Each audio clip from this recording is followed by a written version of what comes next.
네, 10월 15일 멤버십 라이브 파트 2 이어가도록 하겠습니다. 리플 XRP 흐름 바라보고 있으면 좀 아쉽죠. 예, 뭐 곳곳에서 긍정적인 전망들이 계속 이어지고 있고, 뭐 1달러 간다, 5달러 간다, 30달러 간다, 100달러 간다, 하다 뭐 10,000달러 간다, 이런 전망들도 많이 나오고 있고, 이런 것들을 백업해주는 리플랩스 자체적인 어떤 호재성 소식들이 굉장히 많잖아요. 정말 이렇게 유틸리티적인 성격이 확실하고 이미 시장에서 평가가 끝났고 이렇게 호재가 많은데 딱 하나 지금 소송 리스크가 있다 보니까 야, 시세가 이렇게 눌릴 수가 있나, 뭐 그런 생각이 들 정도로 조금 아쉽게 좀 느껴지는 부분입니다. 아마 조금 오랫동안 홀딩하고 계셨던 분들 중에는 요즘 뭐 0.5달러 아래에 자리하고 있는 XRP의 시세를 바라보고 있으면 다소 조금 답답함이 느껴지는 그런 경우도 많을 것 같아요. 그래서 일단 지금 상황에서는 0.5달러 위에서 얼마나 안정적인 지지를 받아주느냐가 중요한데, 여기서 지지를 잘 받아주면 그 다음은 0.56달러까지 단기적으로 내다볼 수가 있고, 만약에 빠진다, 특히 이제 0.46달러 밑으로 빠진다 이러면 0.41달러 부근에 되게 강력한 지지 라인까지 한번 리테스트를 할 가능성, 뭐 이렇게 생각을 해볼 수 있는데, 뭐 이런 상황은 좀 가급적이면 보지 않았으면 좋겠다, 다 똑같은 마음일 것 같습니다.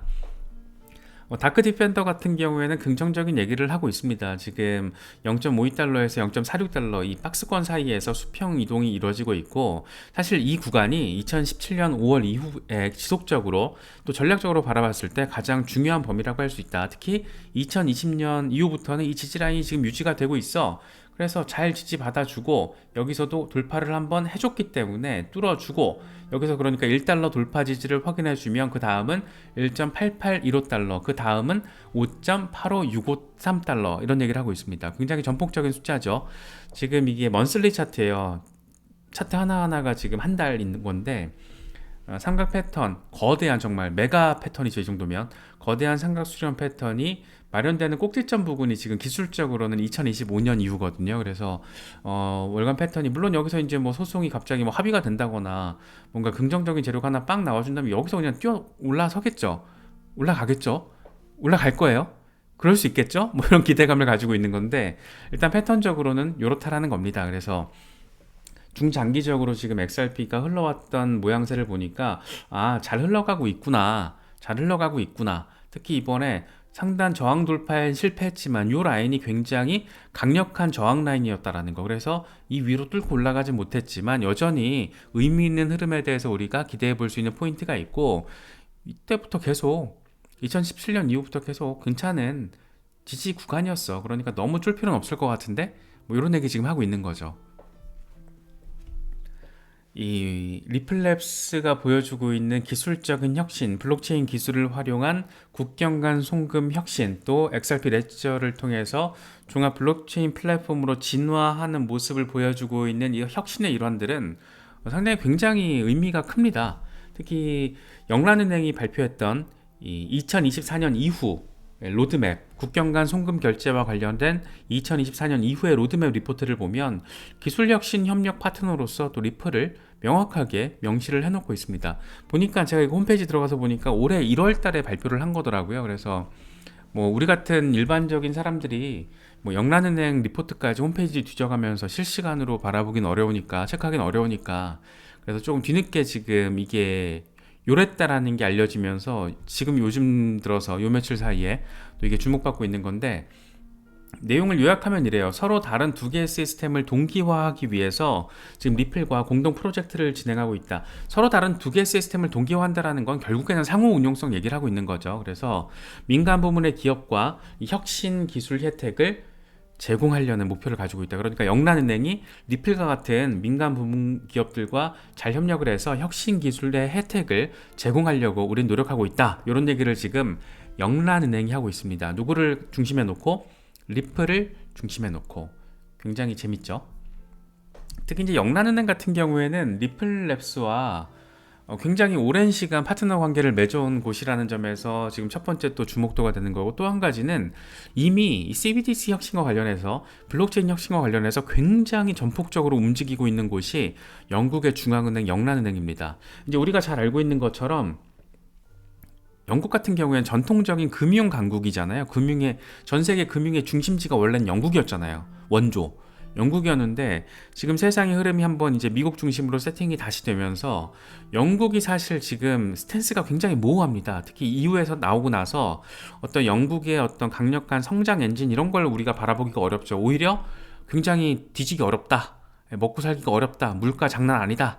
진짜 영국에서는 굶어 죽기 딱 좋다. 뭐 이런 얘기가 지금 나올 정도로 어떤 통화 재정 정책도 사실상 좀 뭐 쉽게 말하면 엉망이고 뭐 관리도 잘 안 되고 있고 그렇다고 성장 동력이 분명한 산업, 영국이 리더로서의 어떤 키를 잡고 있는 그런 산업도 없고 그렇다 보니까 전통 금융 강국으로서의 영국이 새로운 금융의 영역에 있어서도 굉장히 전폭적으로 지금 바라보고 있다. 이렇게 바라볼 수가 있다라는 거죠. 그래서 이미 30개 CBDC 사용 사례를 테스트를 했고 이걸 누구랑 했냐? 국제결제은행이랑 진행을 했어요. 그래서 31개 API를 개발했다라고 합니다. 이 30개 CBDC 상용 사례를 테스트를 하면서 이 31개 API를 이미 개발을 했다라고 해요. 그래서 지금 영국 중앙은행은 아주 많은 중앙은행에서 그러니까 적어도 지금 이번 테스트에서는 30개 중앙은행들이 발행한 각기 다른 CBDC를 모두 연결시켜서 상호 운용성을 통해서 서로 국경 간 결제를 중앙은행들의 CBDC가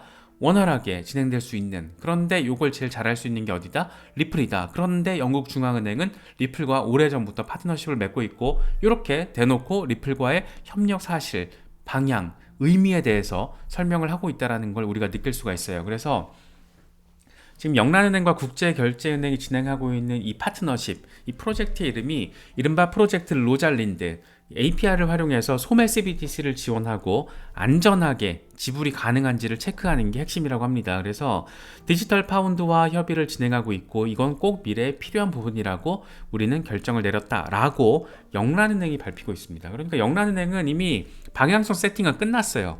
방향성 세팅은 끝났고, 예를 들면 지금 미국에서는 방향성에 대해서 모호하잖아요. 연준에서는 뭔가를 하고 있는 거를 우리가 많이 볼 수가 있는데 정작 의회에서는 아직까지 방향성이 안 나오잖아요. 뭐 의회와 정부에서는. 영란은행은 이미 세팅이 끝났어요. CBDC 쪽으로 간다. 블록체인 혁신으로 간다. 하면서 이미 오래전부터 6년, 7년 전부터 리플과 파트너십을 통해서 계속해서 이걸 하고 있어요. 그래서 2024년 이후에 끝났다니까? 2024년 이후에 로드맵이 이미 이렇게 나왔다니까 라고 영란은행은 이야기를 하고 있고, 심지어 이렇게 수십 개 중앙은행들과 함께 이런 테스트를 진행하고 있는 곳이 어디다? 영란은행이다 라는 걸 우리가 조금 체크할 필요가 있습니다. 특히 이제 여러 파트너, 우리는 영란은행이 밝히는 거예요. 이거 다른 리포트예요. 이건 다른 리포트인데 우리는 여러 파트너들과 혁신 기회를 모색하고 있어. 특히 이제 리플과 제휴를 해서 인터레저 프로토콜을 활용을 하고 있고 서로 다른 결제 동기화 시스템을 설계하고 있어. 이거 다 지금 똑같은 인터레저, 서로 다른 동기화, 이거 다 지금 상호 운용성 얘기하고 있는 거죠. 그래서 국경 간 지불을 동시에 처리하는 것이 성공적이었다라는 점을 이미 우리는 확인을 했다. 그러니까 리플의 기술력을 통해서 영란은행은 어떤 가장 우선적으로 해결해야 될 안정적인 포인트가 뭐냐면 상호 운용성을 확보하는 건데 이미 우리는 이걸 성공적인 것으로 확인을 했다라는 얘기까지 지금 하고 있습니다. 그러면서 많은 기업들과 지금 영란은행은 이야기들을 나누고 있어요. 여기 지금 뭐 당장 여기만 보더라도 뭐 PwC 영란은행 이야기도 나오고 있고 뭐 많아요 지금. 그래서 영란은행이 어떤 CBDC가 둥지를 튼다라면 그게 XRP 레저가 될 수 있지 않을까, 그런 기대감을 지금 우리에게 또 안겨주고 있는 부분이죠. 특히 이제 영란은행이 2017년부터 리플과 공동 프로젝트를 진행해 왔는데 이때 CBDC 구축 엑셀러레이터 파트너로 리플을 선택을 합니다. 이게 언제냐? 2017년. 굉장히 오래된 사이인 거예요. 오래된 사이고 꽤 오래전부터 영란은행은 이미 이 시장의 어떤 방향성, 트렌드의 방향성과 그 필요성을 명확하게 인식을 했다라는 걸 우리가 느낄 수가 있죠. 그래서 2030년까지 CBDC를 도입하겠다라고 목표 지점을 지금 2030년으로 내놨고, 결국 지금 한때 전 세계 금융의 메카였던 영국이 모든 주도권을 잃고 나서 결국에는 새로운 돌파의 어떤 도약의 발판으로서 블록체인을 선택할 수밖에 없고, 그 기술적인 파트너와 관련해서 지속적으로 지금 굉장히 힘주어서 언급되고 있는 곳이 어디다? 리플랩스다 라는 걸 우리 같은 어떤 XRP 투자자들은 이런 부분들을 좀 체크할 필요가 있을 것 같아요. 그래서 아직은 뭔가 구체적으로 뭐 영란은행이 XRP 레저를 리플랩스를 파트너로, CBDC 파트너로 선정을 했다 이렇게 나온 건 아니지만 이들의 목표 지점이 지금 꽤 멀리 있다라는 거, 이런 것도 생각해 볼 필요가 있죠. 그러니까 영란은행은 이때 빵 하고 구현을 시켰을 때 문제가 생길 게 없는지를 지금 그 안정성, 상호 운용성, 그 기술력의 바탕, 근원 이런 것들을 테스트하고 있는 과정이라고 우리가 해석을 할 수 있을 것 같습니다. 그런데 이제 조금 다들 느끼시겠지만 2030년이 생각보다 금방 올 거예요. 예, 금방 올 겁니다. 시간이 이렇게 빨리빨리 지나가고 있고 이미 2023년이 거의 끝물이기 때문에 뭐 그렇게 좀 느껴집니다. 그리고 이제 또 한 가지 이슈가 뭐냐면, 그러니까 이거는 약간 그러니까 리플랩스도 그렇고 디파이 핀테크 블록체인 기반의 디파이 기업들도 그렇고 첫 번째 단계에서는, 그러니까 1단계에서는 국경 간 송금을 얼마나 효율적으로 혁신적으로 이뤄내느냐 였다라면, 이제 두 번째 단계 이 넥스트 스텝이 뭐냐면 자산의 토큰화 이슈입니다. 지금 JP모건이 엄청 빡세게 등판을 했죠. 이번에 등판을 했고, 자산의 토큰화 이슈는 리플랩스 입장에서도 굉장히 지금 중요한 메타 가운데 하나입니다. 먼저 지금 이번에 JP모건이, 진짜 이거는 다른 표현 생각 안 나더라고요. 그냥 JP모건이 전격적으로 등판을 한 겁니다. 자체 블록체인 부문인 오닉스를 활용해서 블랙록으로 하여금 바클레이스와의 담보 결제를 블록체인 기반으로 지금 성공적으로 진행을 했다라는 걸 발표를 한 거예요. 그래서 JP모건이 자체 개발한 이 토큰화 담보 네트워크 TCN을 통해서 블랙록과 바클레이 사이에 담보화 결제 지원을 처음으로 성공을 했다. 첫 실제 사용 사례라고 합니다. 그래서 정말 이 자산의 토큰화 이슈와 관련해서 선빵을 날린 게 JP모건인데, 하필이면 이 브랜드, 이 기업들의 브랜드가 어마어마하잖아요. 블랙록, 바클레이스, 그 다음에 JP모건 이래 버리니까 이게 상당히 이 지금 대형 거대 세력급 금융기관들이 이 영역 블록체인을 활용해서 더 돈을 아끼면서 더 수익을 극대화할 수 있는 방향에 대해서 굉장히 관심이 많다. 특히 블랙록 같은 경우에는 지금 뭐 블랙록의 CEO 레리 핑크 같은 경우에는 어쩌다 보니까 비트코인 전도사가 돼버렸잖아요. 모든 금융혁신의 새로운 주인공이 지금 비트코인이 될 거라고 말하고 있잖아요. 불과 6년 전만 하더라도 레리 핑크는 모든 돈 세탁의 인덱스가 비트코인이라고 그랬어요. 인덱스 오브 머니 런드리, 그게 비트코인이라고 그랬거든요. 그랬던 사람이 지금은 블랙록 현물 ETF, 블랙록 현물 비트코인 현물 ETF를 출시하겠다라고 SEC를 설득을 하고 있고, 이렇게 JP모건의 블록체인 기술을 활용을 해서 담보 결제를 진행을 하고 있고, 되게 지금 재미있는 어떤 변화의 상황이 거의 실시간적으로 이렇게 진행이 되고 있다라는 걸 우리가 확인을 할 수 있는 거죠. 그래서 뭐 전 세계 최대 규모의 자산 운용사라는 점에서 이번에 뭐 블랙록이 운영하고 있는 머니마켓 펀드의 주식 가지고 지금 그랬다라는 건데, 머니마켓 펀드가 어디 한두 개입니까? 블랙록이 운영을 하고 있는 게. 그런 점들이 우리한테는 굉장히 큰 어떤 인사이트를 주는 부분이 아닌가. 그리고 JP모건의 오닉스가 하는 역할이 여기서 진짜 중요한 건 뭐냐면, JP모건의 오닉스가 구현하는 역할, 이 모든 거를 다 리플도 할 수 있다는 거예요. XRP 레저 기반으로도 가능하다라는 거예요. 그러니까 이 시장이 확장되고 있어요. 이미 뭐 UBS, LSEF, 시티그룹 전부 다 지금 토큰화 시스템을 구축을 하고 있습니다. 시티그룹 같은 경우에는 파일럿 상품 2개를 지금 지난달에 이미 출시까지 해버렸잖아요. 그래서 이미 자산의 토큰화 이슈는 대형 레거시 금융기관들, 거의 세력급 자본들에 있어서 굉장히 어떤 이제 더 이상 선택의 문제는 아닌 그런 필수의 어떤 요건 가운데 하나로서 진행이 되고 있고, 이미 깊숙하게 들어와 있다. 특히 대표적인 게 지금 JP모건의 어떤 이런 블록체인 기술을 상징적으로 보여주는 오닉스인데, 오닉스와 XRP 레저는 거의 동일한 기능성을 가지고 있다. 뭐 이런 부분들이 핵심 포인트죠.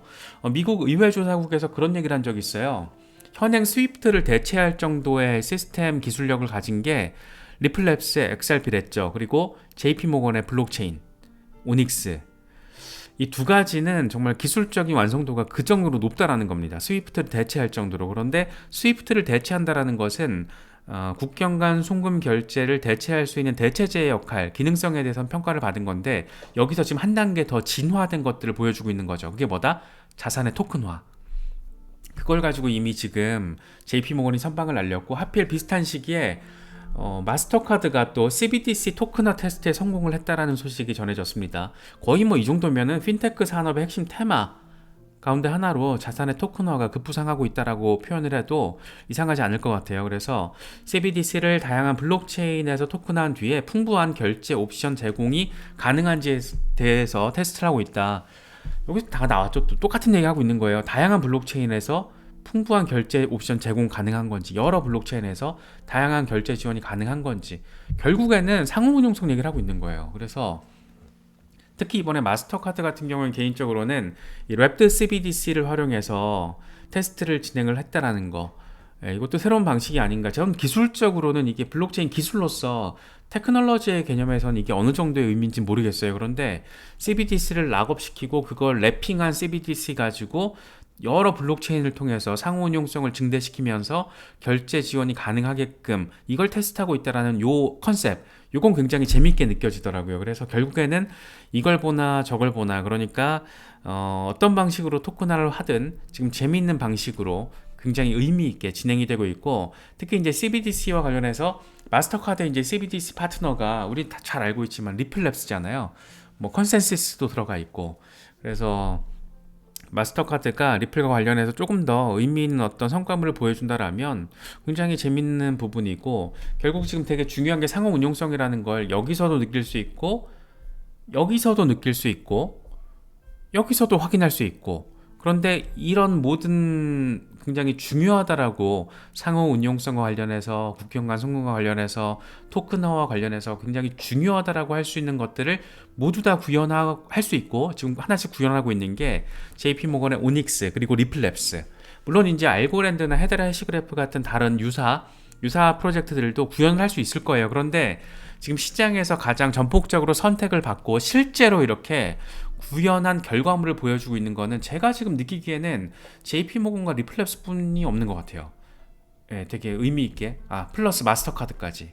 근데 마스터카드도 결과적으로는 리플랩스의 기술력에 의존하고 있는 부분이 있으니까 100%는 아니지만, 그래서 결국에는 뭐 미국 의회 조사국에서 JP모건의 오닉스와 리플랩스의 XRP 레저를 이렇게 딱 비교를 한 것도, 얘들 둘은 스위프트를 대체할 정도의 기술력이 있어 보여라고 평가를 한 것도 거의 지금 우리가 바라보기엔 약간 다윗과 골리앗의 느낌이죠.